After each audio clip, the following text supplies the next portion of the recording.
Sa ibang tampok na ulat po tayo, kumontra ang panig ni Senator Jinggoy Estrada sa bid ng prosekusyon hindi sampahan ng graft si dating Public Works Secretary Manuel Bonoan dahil sa umano'y flood control kickback scheme. Sa pagdinig ng Sandigan Bayan 2nd Division, naghain ng oposisyon sina Estrada isang araw bago amyendahan ng Ombudsman ang criminal information at absueltuhin si Bonoan sa kaso. Ayon kasi sa prosekusyon, gagamitin na lang ang dating kalihim bilang witness laban kay Estrada at sa iba pang kaso ng flood control na hawak ng Ombudsman. Kinwestiyon ni Presiding Judge Geraldine Econg ang legal na basehan nito. Ayon naman sa abogado ng senador, hindi ito magiging patas sa karapatan ng kliyente na nabasahan na ng sakdal.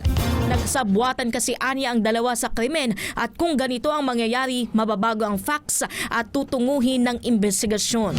Sa huli ginit ng prosekusyon, nakasabwat pa rin si Bonoan ngunit itinangging ibahin nito ang takbo ng kaso.